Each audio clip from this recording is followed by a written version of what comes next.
Kumusta mga kaboxing? This is Boy Kalawang TV.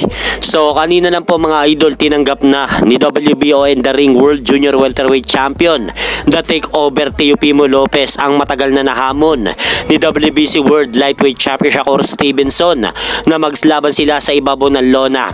Kaya po ngayon mga idol, ayon nga po dito sa post ni Teofimo Lopez sa Ring Magazine sa kanyang social media account, nakalagay nga po dito na I've already accepted the fight. I'll see you the beginning of the year. So ang ibig sabihin po sa ipinaparating mga idol ni Teofimo Lopez sa kanyang post na lagi siyang nakahanda na tanggapin ang laban kay Shakur Stevenson at magkita na lang daw sila sa susunod na umpisa ng taon.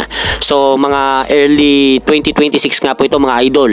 So magandang laban din po ito kapag natuloy dahil alam naman po natin na palag itong si Shakur Stevenson sa may mga pangalan na boksingero dahil kailangan niya ito sa kanyang resume upang mas lalo pang umangat ang kanyang pangalan sa pound for pound list ng The Ring Magazine. Dahil kung titignan po natin mga idol sa top 10 pound for pound list ng Ring Magazine, ang pangalan nga po ni Shakur Stevenson ay nasa ika-9 na pwesto.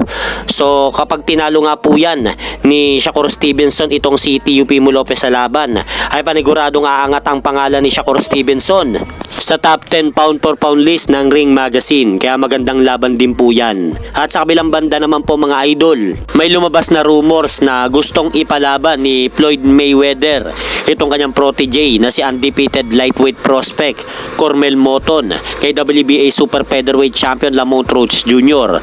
Pero chismis lang po yan mga idol, dahil nung tingnan nga po natin ang lumabas na balita na yan sa mga lehitimong boxing website, wala po tayong ganyan na nakitang balita na laban ng dalawa. Siguro mga idol, kung nakatira ka sa Amerika, maririnig mo ang mga lumalabas na chismis na yan.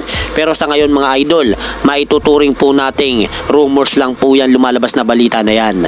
At hanggang dito na lang po muna ang aking update sa mga ganapan sa mundo ng boxing. At syempre mga idol, huwag nyo rin pong kalimutan, pakisuportahan nyo naman po muna ang ating munting channel. Maraming salamat po.